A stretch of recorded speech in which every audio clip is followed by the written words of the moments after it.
High viewers, welcome to our channel. YSRCP పార్టీకి రోజు రోజుకి కూడా దెబ్బలు తగులుతున్నాయి. అవి దెబ్బలంటే ఎలా ఉంది అనంటే, ఒక్కొక్క ఎమ్మెల్సీ గాని, ఒక్కొక్క ఎమ్మెల్యే గాని బయటికి రావడం జరుగుతుంది. అంటే ఎమ్మెల్యేలంటే మాజీ ఎమ్మెల్యే. కానీ ఇప్పుడు తాజాగా ఒక ఎమ్మెల్సీ అయితే రాజీనామా చేయడం జరిగింది. మర్రి రాజశేఖర్ గారు ఎమ్మెల్సీ రాజీనామా చేయడం జరిగింది. అంతేకాక పార్టీ సభ్యత్వానికి వైఎస్ఆర్సీపీ పార్టీ సభ్యత్వానికి కూడా రాజీనామా చేయడం జరిగింది. అయితే మెయిన్‌గా చూసుకుంటే ఆల్రెడీ కొద్ది రోజుల్లోనే టీడీపీలో జాయిన్ అవ్వబోతున్నట్లు కూడా అనౌన్స్‌మెంట్ ఇవ్వడం అయితే జరిగింది. అయితే ఇక్కడ శాసన మండలిలో వైఎస్ఆర్‌సీపీ పార్టీకి దాదాపుగా 39 వరకు కూడా సంఖ్యాబలం అనేది ఉంది.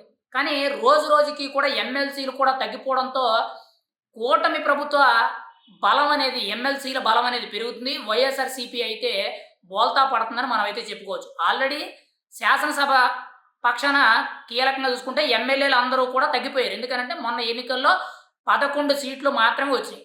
మిగిలిన ఎమ్మెల్సీలు ఏవైతే ఉన్నాయో 39 స్థానాలు, ఆ 39 స్థానాలు కూడా చాలా కీలకంగా చూసుకుంటే ఇప్పటికే కూడా దగ్గరగా 5-7 ఎమ్మెల్సీలు అయితే రాజీనామాలు చేయడం జరిగింది. కానీ వైఎస్ఆర్‌సీపీకి చెందిన ఆ సభాపతి ఎవరైతే ఉన్నారో కొయ్యే మోసేన్ రాజు ఎవరైతే ఉన్నారో ఆయన ఈ ఎమ్మెల్సీల రాజీనామానైతే అప్రూవల్ చేయడం జరగట్లేదు. అది అప్రూవల్ చేసినట్లయితే ఖచ్చితంగా వైఎస్ఆర్‌సీపీ బలం అనేది వెంటనే కూడా తగ్గిపోతుంది కాబట్టి దాన్ని ఇంకా కొంత హోల్డ్ చేయడం అయితే జరుగుతుందన్నట్టు కొంత సమాచారం అయితే వినిపిస్తుంది. అయితే ఇప్పుడు తాజాగా చూసుకుంటే ఎమ్మెల్సీ మర్రి రాజశేఖర్ గారు కూడా రాజీనామా చేశారు.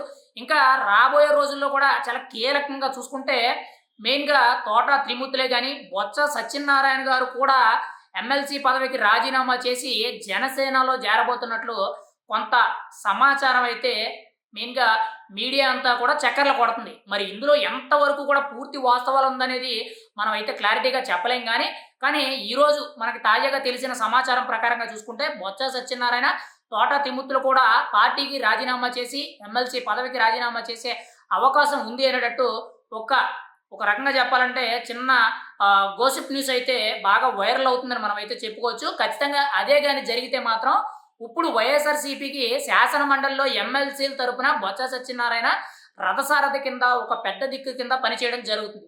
ఆయనే పార్టీకి రాజీనామా చేసి మెయిన్‌గా ఎమ్మెల్సీ పదవికి రాజీనామా చేసినట్లయితే మాత్రం ఖచ్చితంగా వైఎస్ఆర్‌సీపీకి ఒక చావు దెబ్బని మనమైతే చెప్పుకోవచ్చు. తోట త్రిమూర్తులు అయితే ముందు నుంచి కూడా కాపు సామాజిక వర్గానికి చెందిన నేత, తూర్పుగోదావరి జిల్లాలో మెయిన్‌గా కొంత ఫాలోయింగ్ ఉన్న నేత, ఎమ్మెల్సీగా ముందు నుండి ఉండడం జరిగింది. గతంలో ఎమ్మెల్యే కింద పనిచేయడం జరిగింది. మరి వీళ్ళిద్దరూ కూడా కాపు సామాజిక వర్గానికి చెందిన వాళ్ళు కాబట్టి ఖచ్చితంగా వీళ్ళ వల్ల జగన్మోహన్ రెడ్డి గారే గాని, వైఎస్ఆర్‌సీపీ పార్టీ కూడా కొంతవరకు కూడా ఓట్ బ్యాంక్ లాస్ అయ్యే ఛాన్స్ అయితే ఉంది. ఏది ఏమైనా కానీ ప్రెజెంట్ ఒక ఎమ్మెల్సీ మర్రి రాజశేఖర్ గారైతే వైఎస్ఆర్‌సీపీ పార్టీకి ఎమ్మెల్సీ పదవికి రాజీనామా చేయడం జరిగింది. కొద్ది రోజుల్లోనే టీడీపీలో కూడా జాయిన్ అవ్వడం కూడా జరుగుద్ది. మరి మిగతా ఇద్దరు ఎప్పుడు రాజీనామా చేస్తారు? ఖచ్చితంగా చేస్తే ఏ విధంగా ఉంటది? మెయిన్‌గా పార్టీకి రాజీనామా చేస్తారా? లేదంటే కేవలం ఎమ్మెల్సీకే రాజీనామా చేస్తారా?